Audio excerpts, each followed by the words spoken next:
All of his co-workers were gone. What could it mean? Stanley decided to go to the meeting room. Perhaps he had simply missed a memo.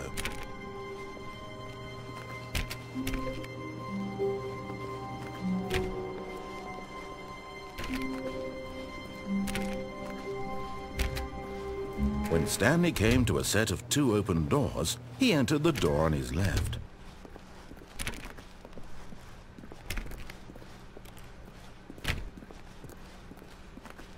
Yet there was not a single person here either.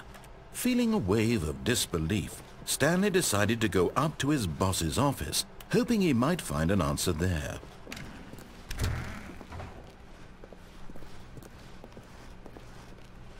Coming to a staircase, Stanley walked upstairs to his boss's office.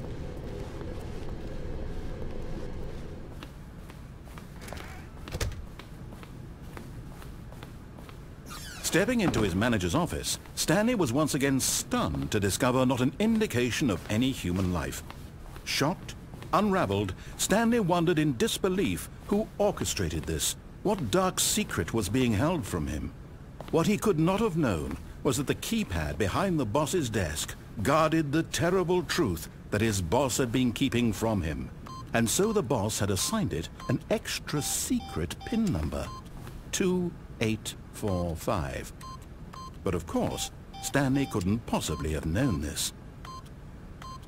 Stanley simply began entering random codes into the keypad, knowing full well the sheer statistical unlikelihood that this would ever result in a correct combination. If he knew that the combo was 2845, it would be another story entirely. But no, this is what he was going to do instead.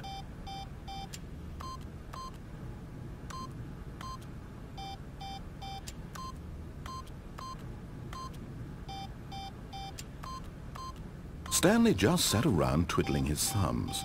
Trying to input anything on the device was useless, since he could never possibly know that the combination was 2845.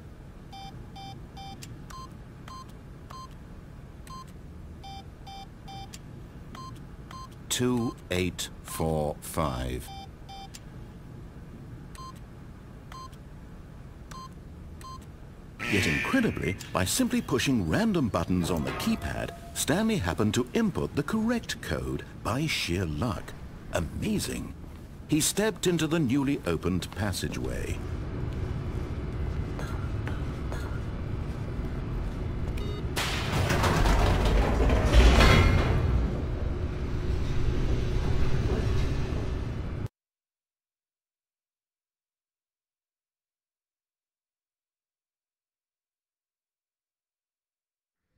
Descending deeper into the building, Stanley realized he felt a bit peculiar.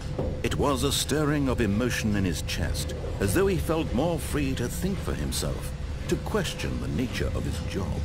Why did he feel this now, when for years it had never occurred to him?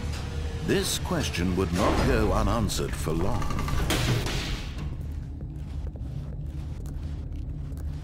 Stanley walked straight ahead through the large door that read Mind Control Facility.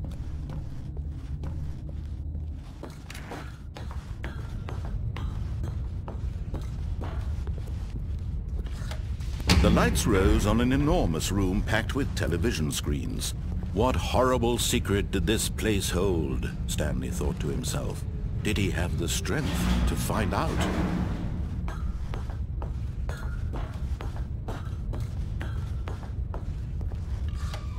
Now the monitors jumped to life, their true nature revealed. Each bore the number of an employee in the building, Stanley's co-workers. The lives of so many individuals reduced to images on a screen, and Stanley, one of them, eternally monitored in this place where freedom meant nothing.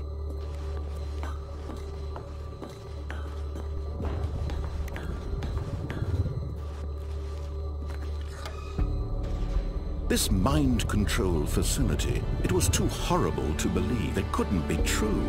Had Stanley really been under someone's control all this time? Was this the only reason he was happy with his boring job?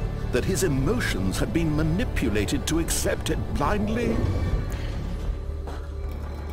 No, He refused to believe it. He couldn't accept it. His own life in someone else's control? Never! It was unthinkable, wasn't it? Was it even possible? Had he truly spent his entire life utterly blind to the world? But here was the proof. The heart of the operation. Controls labeled with emotions. Happy, or sad, or content. Walking, eating, working. All of it monitored and commanded from this very place. And as the cold reality of his past began to sink in, Stanley decided that this machinery would never again exert its terrible power over another human life. For he would dismantle the controls once and for all.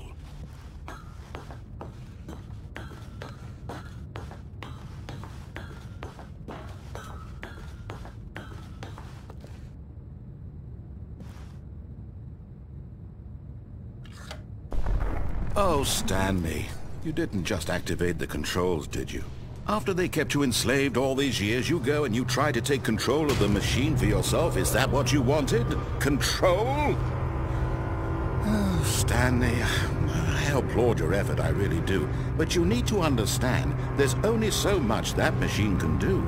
You were supposed to let it go, turn the controls off, and leave. If you want to throw my story off track, you're going to have to do much better than that. I'm afraid you don't have nearly the power you think you do. For example, and I believe you'll find this pertinent, Stanley suddenly realized he had just initiated the network's emergency detonation system. In the event that this machine is activated without proper DNA identification, nuclear detonators are set to explode, eliminating the entire complex. How long until detonation then? Let's say, 2 minutes.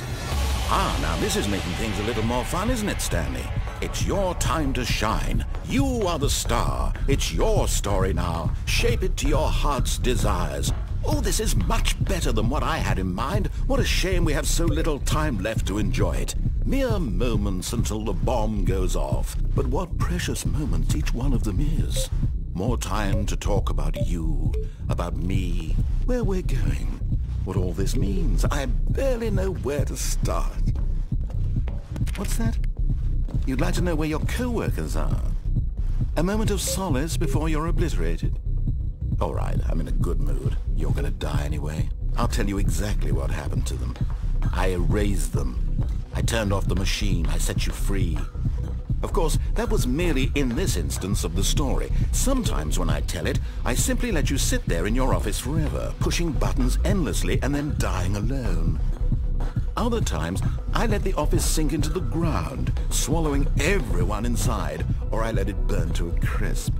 I have to say this, though, this version of events has been rather amusing. Watching you try to make sense of everything and take back the control wrested away from you, it's quite rich. I almost hate to see it go. But I'm sure whatever I come up with on the next go-around will be even better. My goodness, only 34 seconds left. But I'm enjoying this so much. You know what? To hell with it. I'm going to put some extra time on the clock. Why not? These are precious additional seconds, Stanley. Time doesn't grow on trees. Oh dear me, what's the matter, Stanley? Is it that you have no idea where you're going or what you're supposed to be doing right now? Or did you just assume when you saw that timer that something in this room was capable of turning it off? I mean, look at you. Running from button to button, screen to screen, clicking on every little thing in this room. These numbered buttons, no, these colored ones. Or maybe this big red button, or this door. Everything, anything, something here will save me. Why would you think that, Stanley? That this video game can be beaten? Won? Solved? Do you have any idea what your purpose in this place is? Stanley, you're in for quite a disappointment. But here's a spoiler for you. That timer isn't a catalyst to keep the action moving along. It's just seconds ticking away to your death. You're only still playing instead of watching a cutscene because I want to watch you for every moment that you're powerless. To see you made humble. This is not a challenge. It's a tragedy. You wanted to control this world, that's fine. but I'm going to destroy it first, so you can't. Take a look at the clock, Stanley. That's 30 seconds you have left to struggle. 30 seconds until a big boom and then nothing. No ending here, just you being blown to pieces. Will you cling desperately to your frail life, or will you let it go peacefully? Another choice. Make it count. Or don't. It's all the same to me, all a part of the joke. And believe me, I will be laughing at every second of your inevitable life from the moment we fade in until the moment I say, happily ever after.